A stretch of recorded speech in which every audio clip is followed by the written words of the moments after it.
My name is Nicholas Kolak. We're from Trinity Baptist School in Wilson, Vermont, and we will be performing The Ham Curing by Ken Bradbury. I don't know why we gotta do this dumb speech contest anyways. We could be out playing basketball. I'll tell you why, you dummy. Can't you remember anything? The girls. Don't you remember all those young cuties at last year's contest? Remember how we'd walk around all night with those ribbons pinned to our chest? And those little beauties would come up to us and ask, "Wow, where'd you get the big shiny medal?" Yeah, I guess you're right.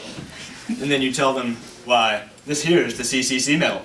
Coolest cat in the contest." Well, it didn't hurt to stretch things a little.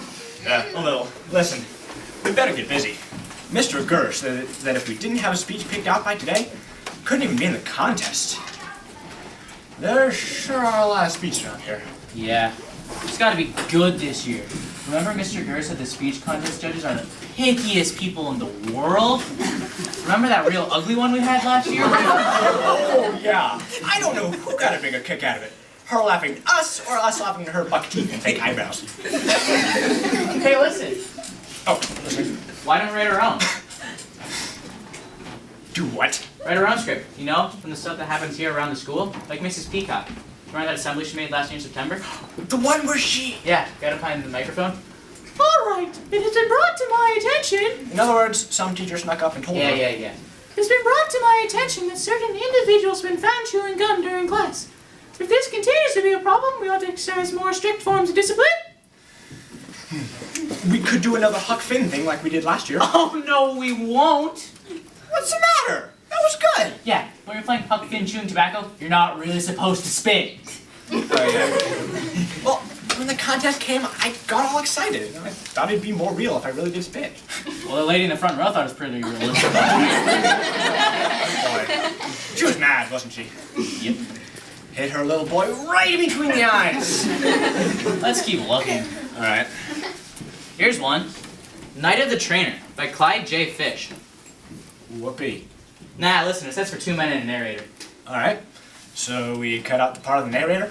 No, he's got most of the lines. You'll just have to play the part of the both men. Me?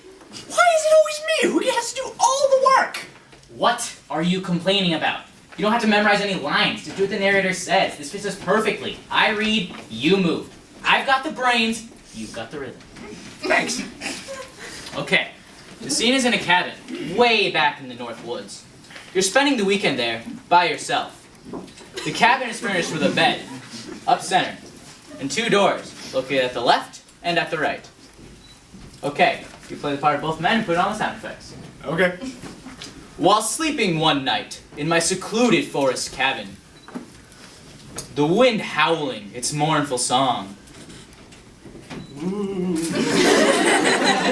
the fire crackling in the fireplace, Crackle, crackle. I lay dreaming of my long-lost, beautiful, vivacious, warm, enticing, cuddly old sheepdog Rex. When suddenly there came a thunderous pounding at my door. Boom, boom, boom. At first, I did not hear.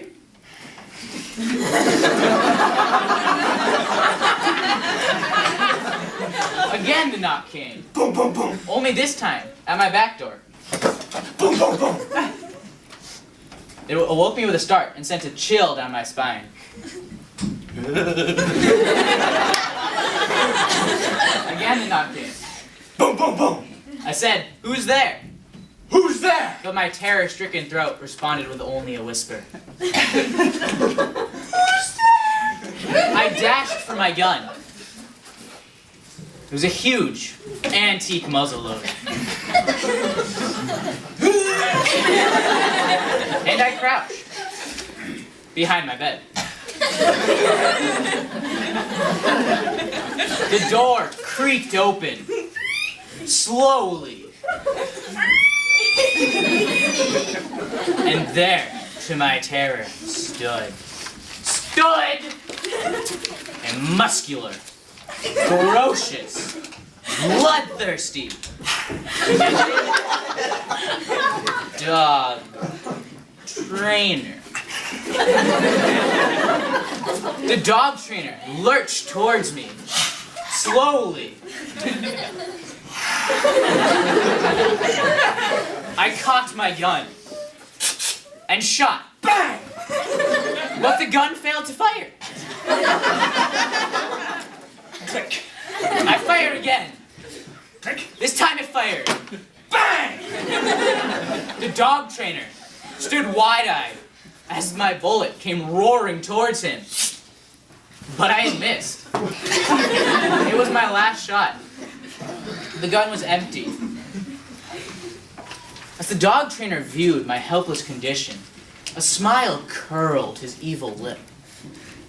He crept towards me, slowly, his huge hands measuring my trembling throat. And just as the powerful claws touched me, "Hey! What are you doing?" What am I doing?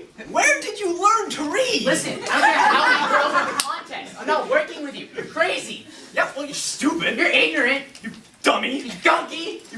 Turkey. You know what? I think this has possibilities. Me too. But how are we gonna end it? How about... That's all, folks. That's corny. No. I know. We could do it like that Shakespearean thing the two high school kids did last year. Oh, my prince, I faint. I die. Nice die, Nick, but I don't think it fits us. yeah. We could do it like our pastor does it. How's that? Take up a collection. I don't think that's legal. Probably not. How would make a man? Come on, get serious. Okay. We could do it like they do on television. This duet acting brought to you by Patrick Melman and his little friend. By Mr. Gurr, our super squirrely speech coach who brings us to contests every year, thinking that we're coming for the thrill and joy of getting to perform in front of an audience, when what we actually like is getting out of study hall to goof off. Also, the girls at the speech class are better than any. Hey, Mr. Gurr! Who, me? I was thrown out. I think he's got that figured out. Oh, you already have a speech picked out for us. What's it about? About two boys who get sent to the principal's office for making fun of a teacher? That's great, doesn't it? Sure. And you'll even practice with us. And you'll meet us in your office in 5 minutes to practice. Boy, you're a fun guy, Mr. Gurr. Come on, Shirley. I'm a great guy. What?